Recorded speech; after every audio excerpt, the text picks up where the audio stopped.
हर हर महादेव। हमारे चैनल पे आप सभी का स्वागत। राम जी महाराज जब गए, हनुमत चरित्र कहता, राम जी महाराज जब जाने लगे तो उन्होंने हनुमान जी से कहा कि तुम क्या चाहते हो। हनुमान जी बोले मेरे को जाना है, क्योंकि जहां राम वहां हनुमान। हनुमान जी जब कहने लगे कि मेरे को जाना है, तो राम जी महाराज बोले नहीं नहीं हनुमान, तुझे सबसे ज्यादा प्रिय क्या है? तो कह राम। तो हनुमान तू कह रहा है सबसे ज्यादा प्रिय है राम प्रिय है, तो एक बार जिस समय देवऋषि नारद का अपमान हुआ, विश्वामित्र बाबा का अपमान हुआ, उस समय पर एक राजा ने जब अपमान करा तो तूने उसको राम नाम लिखकर एक जगह पर बिठा दिया और कहा कि तू राम नाम जपते रहे। उसने राम नाम जपा। तब हनुमान याद कर, मेरे सम्मुख में तू खड़ा था और युद्ध होने वाला था, तो तूने क्या कहा था? प्रभु आप इसको मार नहीं सकते, क्योंकि ये आपका नाम ले रहा है। राम से बड़ा होता है राम का नाम, आप इसे मार नहीं सकते। तब आपने ये संवाद कहा था, हनुमान बता तेरी प्रियता क्या है? हनुमान जी कहते हैं प्रभु आपने मुझे जगा दिया, क्योंकि मुझे श्राप ये मिला था कि तू जागेगा किसी के जगाने पर, आपने मुझे जगा दिया। इसलिए है नाथ, अब मैं जाना नहीं चाहता, सत्संग करना चाहता।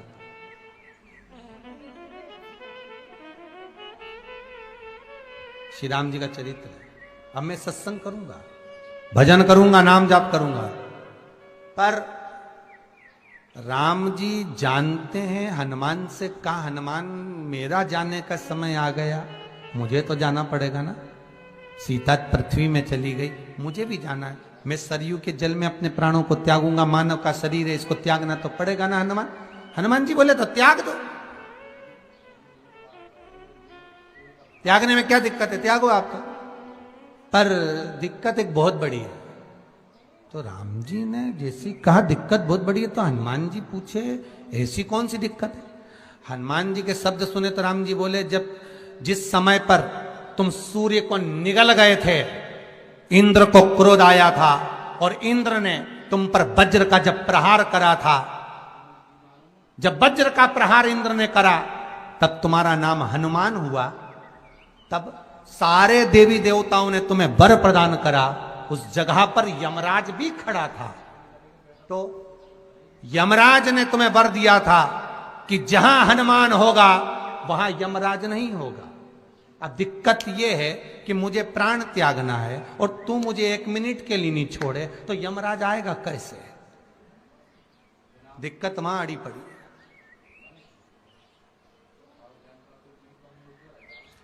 हनुमान जी मुस्कुरा के बोले राम जी महाराज से, प्रभु मैं आपके बिना रह नहीं सकता।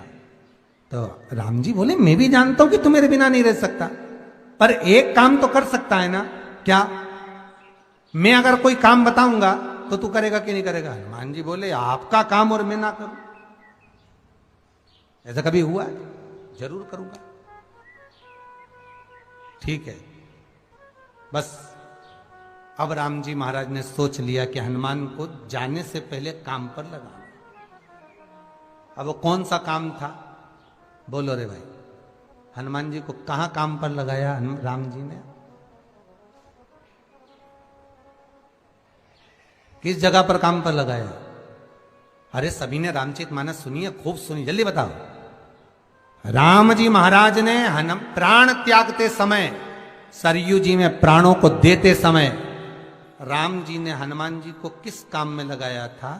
कि राम जी ने अपने हाथ की एक मुद्रिका जिस पे राम लिखा हुआ था, वो मुद्रिका एक अयोध्या की एक सरंग में जमीन में डाल दिया और हनुमान से कहा जा जरा ढूंढ के लेके आ, मैं अभी घूम कर आया। और हनुमान जी तलातल रसातल भूमि के नीचे पताल में चले गए उस मुद्रिका को ढूंढने के लिए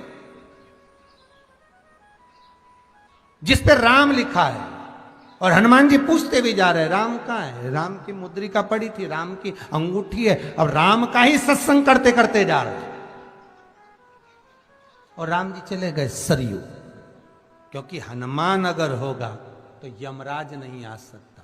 हनुमान को यहां से हटाना पड़ेगा, तब यमराज लेने के लिए आ सकता। तब यम आए, और क्योंकि यम अपने नियम को धारण करेगा, चाहे कृष्ण हो चाहे राम। शंकर भगवान को धतूरा कब चढ़ाना चाहिए उसका विशेष ध्यान रखें। जैसे शिवरात्रि है, प्रदोष है, या सोमवार है, या कोई विशेष आपका उत्सव है, तो आप शिव जी को धतूरा चढ़ा सकते। या विशेष कोई बीमारी ऐसी लग गई है, या विशेष कोई तकलीफ ऐसी हो गई है जिसका निवारण नहीं हो रहा, तो आप धतूरा चढ़ा सकते। धतूरा चढ़ाने का भी एक क्रम है। हल्दी में भिंगोकर धतूरा चढ़ाया जाता है लक्ष्मी के लिए। चंदन में भिंगोकर धतूरा चढ़ाया जाता है आयु की वृद्धि के लिए। अबीर, अबीर एक सफेद कलर का बॉर्डर होता है। अबीर गुलाल जो होती है, गुलाल में अबीर डलता है, चमकदार, आपने देखा होगा अबीर। तो अबीर में धतूरा जो डुबोकर चढ़ाया जाता है, अबीर को लगाकर चढ़ाया जाता है, वो रोग मुक्ति का होता है। काय के लिए होता है वो? रोग मुक्ति, रोग की मुक्ति। धतूरे का भी एक स्मरण होता है महाराज। बहुत भारी रोग है, बीमारी लग गई है, डॉक्टर अपना काम कर रहे हैं, घर का व्यक्ति बहुत बीमार हालत में पड़ा हुआ है, तो बेलपत्री के वृक्ष के नीचे भी शिवलिंग का निर्माण कर कर एक धतूरा समर्पित करा जाता है, जिससे रोग से मुक्ति होती है। उसमें ना तो हल्दी लगाई जाती है, ना चंदन लगाया जाता है, ना भीर लगाया जाता है, केवल धतूरा चढ़ाया जाता है। पर भगवान शंकर को धतूरा क्यों चढ़ाया जाता है? वो धतूरे का प्रमाण क्या कहता है? तो शिव महापुराण की कथा में रुद्र संहिता के अंतर्गत महाराज अगर आप पढ़ेंगे तो उसमें व्याख्यान वर्णन मिलेगा कि मनुष्य के जीवन में प्रतिदिन असत्य बोलने में आता है।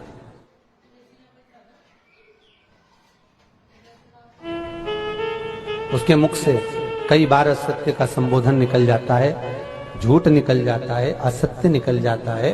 तो हमारे यहाँ शास्त्र कहता है सबसे पहला धतूरा भगवान शंकर को अगर किसी ने समर्पित करा था तो ब्रह्मदेव ने करा था महाराज। और उसका भी प्रमाण है कि हर चीज का प्रमाण होना चाहिए। देखो कि आखिर भगवान के मंदिर के पीछे क्यों नहीं प्रणाम करते, तो उसका भी प्रमाण होना चाहिए। कि कोई आपसे पूछे तो आप बता तो सकते हो, केवल कथा के माध्यम से नहीं, आप उसको बता सकते हो कि ये कारण है। आप चंदन चढ़ा रहे हो तो उसका कारण बताना पड़ेगा कि ये चंदन क्यों चढ़ाया। चावल चढ़ाया तो उसका कारण बताओ कि अग्नि पुराण में लिखा है कि अक्षत की महत्वता क्या है।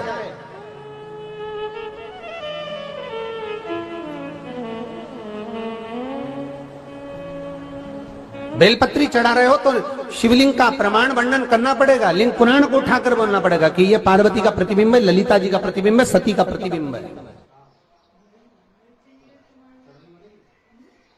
एक एक चीज को आज के समय में अगर आप किसी को कोई राय दे रहे हो, कुछ बता रहे हो, तो प्रमाणित करना पड़ेगा कि ये आपको यहां से इसका वर्णन है और आपको ये करना पड़ेगा, उसके अनुसार ये कर्म है।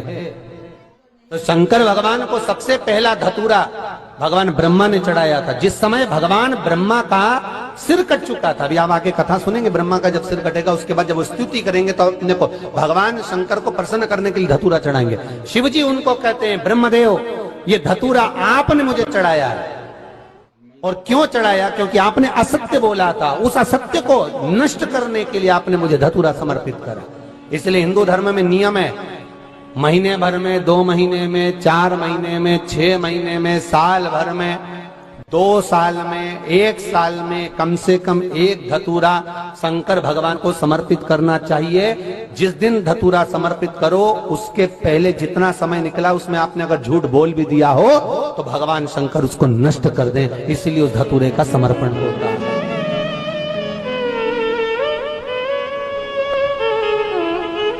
एक हमारे हिंदू धर्म में सबसे बड़ी बात है कि प्रायश्चित बहुत क्रम है महाराज। प्रायश्चितता का भाव बताया कि आप ऐसा करोगे उसके साथ ऐसा हो जाएगा, तो उसका प्रायश्चित ये है। आप कर सकते हो उसका प्रायश्चितता का भाव आप अमल कर सकते हैं, आप स्मरण कर सकते हैं।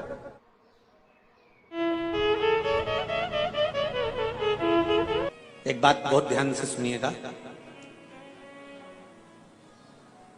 विवाह, शादी, संतान प्राप्ति, विवाह के बाद में विवाद, या किसी नए कार्य के लिए आगे बढ़ रहे हैं और उसमें अड़चन आ रही है, तो एक बार किसी ज्योतिष आचार्य के पास जाकर पूछना, वो बता देगा या तो मंगल या शनि कुछ ना कुछ, कोई ना कोई क्रूर ग्रह तकलीफ दे रहा होगा। ज्योतिष आचार्य के पास जाएंगे, वो कहेगा। जितने भी ग्रह हैं, चाहे राहु हो, केतु हो, मंगल हो, शनि हो, बुध हो, भौम हो, सूर्य हो, ये सारे जो ग्रह हैं ये शंकर भगवान के शिवलिंग के पास में विराजमान है। शिवलिंग के पास में विराजमान। कभी मौका मिल जाए, विवाह शादी में देरी हो रही हो, या कोई नया कार्य चालू कर रहे हो उसमें देरी हो रही हो, या कोई सर्विस के लिए, नौकरी के लिए जा रहे हो और वो कार्य नहीं हो रहा हो, तो एक धतूरा, केवल एक धतूरा, उस धतूरे को फोड़कर उसके अंदर का फल निकालकर उस फल को शिवलिंग पर चढ़ाकर एक लोटा जल शंकर भगवान को समर्पित कर कर। दिन होना चाहिए मंगलवार। कौन सा दिन होना चाहिए? जम के बोलो जरा, मंगलवार का समर्पित करो। उसके बाद में आप विवाह के लिए अगर समर्पित करे हैं तो विवाह में देरी नहीं होगी। व्यवसाय और व्यापार के लिए या नौकरी के लिए समर्पित करे हैं तो उसमें देरी नहीं होगी। एक पत्र में आया है, सुन लीजिए, बड़ा सुंदर संवाद। अंजना माता शिव की आराधना कर, और आराधना करते करते माता अंजना को इतना तप हो गया, इतना तप कि भगवान शंकर को माता पार्वती को भेजना पड़ा। एक ब्राह्मण की पत्नी का रूप रखकर माता पार्वती आकर अंजना के पास में बैठ गई, और माता अंजना के पास में आकर बैठकर बोली, अरे ओ अंजना, ये क्या कर रही है? अंजना कहती है, क्या बताऊं, मेरे घर में संतान नहीं है। मेरे पिता गौतम बाबा ने कहा है, संतान की कामना से अगर शंकर भगवान के शिवलिंग का पार्थिव पूजन करेगी तो तेरे यहाँ संतान होगी। पार्वती जी ने पूछा, कैसी संतान चाहिए तेरे को? तो अंजना के मुख से निकल गया, जिस देव अधिदेव की पूजन कर रही हूं, इतना ही तेजवान पुत्र मेरे गर्भ से जन्म लेना चाहता। अंजना के मुख से निकल गया, इतना तेजवान पुत्र मेरे गर्भ से जन्म लेना चाहिए। माता पार्वती वापिस आ गई। शंकर भगवान ने पूछा, पूछिए क्या हुआ? शंकर भगवान से पार्वती जी बोली, पुत्र भी चाहिए तो तुम्हारे जैसे ही चाहिए। शंकर भगवान बोले, मेरे जैसे शिव का तेज पुंज स्वरूप मां अंजना अपने गर्भ में धारण करे, ये हो नहीं सकता, बड़ा कठिन है, बड़ा कठिन, ये होना बहुत मुश्किल है। माता पार्वती ने कहा, भोलेनाथ, अगर माता अंजना ने आपको मांगा है तो आपको उसके गर्भ से जन्म तो लेना पड़ेगा। शंकर भगवान बोले, एक स्वरूप में नहीं, अंजना के गर्भ से 6 स्वरूप में जन्म लूंगा, 6 स्वरूप में जन्म लूंगा, क्योंकि अंजना मेरे तेज पुंज को अपने गर्भस्थ धारण नहीं कर सकती। भगवान का तेज पुंज पवन देव के माध्यम से अंजना के गर्भ में स्थापित किया। माता अंजना के गर्भ से 6 पुत्रों ने जन्म लिया। हनुमान, गतिमान, रतिमान, केतुमान, मतिमान, व्रतिमान, हनुमान जी के 6 भाई, 6 भाइयों के साथ माता अंजना के गर्भ से श्री हनुमान जी महाराज प्रकट हो गए। श्री हनुमान सुंदर कांड का पाठ घर में करवा रहे हैं और पंडित जी को फोन लगा कर कह रहे हैं, सबको मजा आना चाहिए। अब तुम पाठ करा रहे हो कि अब हम बोले व्यासपीठ से अच्छा थोड़ी ना लगेगा। अब बोलो री जीजियो, सही है कि गलत है? और जीजा उन तुम भी बोलो रे, सही है कि गलत है? अब ऐसी बात हम कहें अच्छा लगे? सुंदर कांड का पाठ करा रहे हैं और पंडित जी को फोन लगा के कह रहे हैं सबको मजा आना चाहिए महाराज। हम तो बहुत सारे सुंदरकांड करने वाले थे, परंतु हमने तुम्हारा सुना था कि तुम सुंदरकांड में बहुत मजा ला देते हो, इसलिए हम तुमसे करा रहे हैं, इसीलिए तुमसे करा रहे हैं। अब सुंदरकांड का पाठ मेरे हनुमान जी की कथा, मेरे हनुमान जी का चरित्र मजा लेने के लिए नहीं है, मोक्ष लेने के लिए है।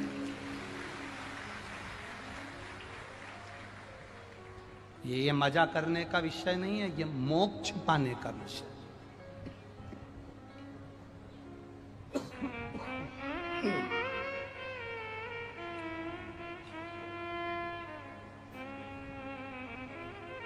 जितने लोग सुंदरकांड में आकर बैठते हैं उन्हें चौपाई से कोई मतलब नहीं होता, उन्हें तो बस महाराज ने भजन गाया और इन्होंने नाचना प्रारंभ करा।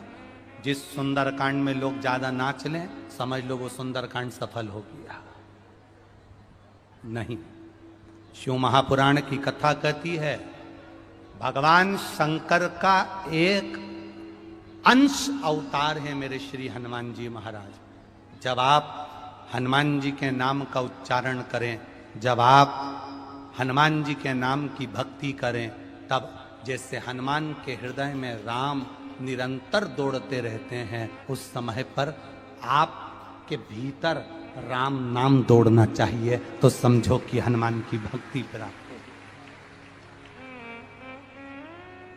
तो समझो कि हनुमान जी की भक्ति प्राप्त होगी। एंजॉय के लिए नहीं, मजे के लिए नहीं, भक्ति के लिए। कल आपको कथा में कहा था, भीड़ बढ़ाने के लिए शिव पुराण में मत आना, कल भी कथा में कहा था और आज भी कराएं।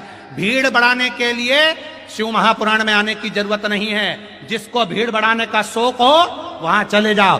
भीड़ बढ़ाने के लिए कभी शिव पुराण में मत आना, शिव पुराण में आओ तो भक्ति बढ़ाने के लिए आना, कि मुझे शंकर का गुणगान करना है, मुझे भजन करना है, मुझे एक लोटा जल देवादिदेव महादेव को चढ़ाना है, मुझे शिव तत्व को प्राप्त करना है, मुझे शंकर का गुणगान करना है। मैं शिव पुराण से सीख कर जाऊंगी तो एकांतेश्वर महादेव को अगर कुछ नहीं चढ़ाऊंगी, 5 पेड़ की पत्ती तोड़कर चढ़ा दूंगी तो मेरा एकांतेश्वर राजी हो जाएगा। यह सीखना है हम। और मेरा विश्वास कहता है, जितने लोग आस्था चैनल पर कथा सुन रहे हैं, जितने फेसबुक यूट्यूब पर कथा सुन रहे हैं, और जितने छत्तीसगढ़ की इस भिलाई की, इस पाक नगर की पावन भूमि पर कथा सुन रहे हैं, ये मेरा विश्वास कहता है, जिन्होंने एकांतेश्वर महादेव की कथा को सुना है, कभी एकांत में शिवलिंग मिल गया ना, तो ये मेरा विश्वास कहता है कि वो पेड़ की पत्ती तोड़कर जरूर चढ़ा कर आएगा, क्योंकि एकांतेश्वर से मुलाकात होगी। कथा में जाओ तो कुछ सीख कर जाओ, कुछ प्राप्त कर कर जाओ। तो मालूम पड़ा कथा में से गए और जैसे कि जैसे ही पहुंच गए। जो हनुमान जी महाराज को 3 तरह की माला समर्पित होती है, एक आंकड़े के पत्ते की, दूसरी बेलपत्र के पत्ते की, तीसरी पीपल के पत्ते। ये 3 तरह की माला जब शंकर हनुमान जी महाराज को समर्पित होती है, जिस समय पर अगर व्यक्ति के जीवन में बहुत भारी रोग हो गया है, बहुत ज्यादा कष्ट हो गया है, कैंसर जैसी बीमारी भी अगर उसको घेर ली है और किडनी लीवर सब बेकार हो गया, तो निवेदन है पीपल के पत्ते की माला बनवाओ, 108 पत्ते की, और हनुमान चालीसा का हर पत्ते पर स्मरण करिए महाराज। आप हनुमान चालीसा पढ़ते जाओ, माला में गांठ लगाते जाइए, और वो माला जो व्यक्ति कैंसर से पीड़ित है, हाथ का स्पर्श कराइए और शंकर को चढ़ाइए। केवल अष्टमी तिथि के दिन ये माला समर्पित होना चाहिए, शुक्ल पक्ष की अष्टमी के दिन। आप 2 या 3 अष्टमी को कर कर देखिए, अपने आप दवाई लगना प्रारंभ होगी, कैंसर जैसा रोग भी धीरे धीरे समाप्ति पर आएगा। पर करना शुक्ल पक्ष की अष्टमी को। महाराज, कोई बच्चा एग्जाम में बैठ रहा है, सीए की पढ़ाई कर रहा है, कोई बहुत बड़े एग्जाम में बैठा, पास हो ही नहीं रहा, बहुत हार गया, बेलपत्री की माला चढ़ाई। पर बेलपत्र की जो माला है वो केवल प्रदोष पर चढ़ती है। श्री हनुमान जी महाराज, आप बेलपत्र की माला चढ़ाओ, 108 बेलपत्र आप श्री शिवाय नमस्तुभ्यम मंत्र का जाप कर कर, गांठ लगाकर भगवान श्री हनुमान जी महाराज के सामने पहुंचकर माला को सीधी रखकर, जो व्यक्ति एग्जाम में बैठ रहा है, नौकरी के लिए, अन्य पढ़ाई के लिए, अगर कंपटीशन एग्जाम में भी बैठ रहा है, तो माला को हनुमान जी महाराज और हनुमान जी कौन से होना चाहिए? पूर्व मुखी। हनुमान दक्षिण मुखी नहीं चाहिए। पूर्व में जिन हनुमान जी का मुख हो वो माला ऐसी समर्पित कर कर हनुमान चालीसा का पाठ कर कर 3 बार स्मरण कर कर माला श्री हनुमान जी को पहना दीजिए। ऐसा कोई एग्जाम नहीं जिसमें से आप निकल ना पाए, पर करना आपको पड़ेगा। प्रदोष का दिन होना।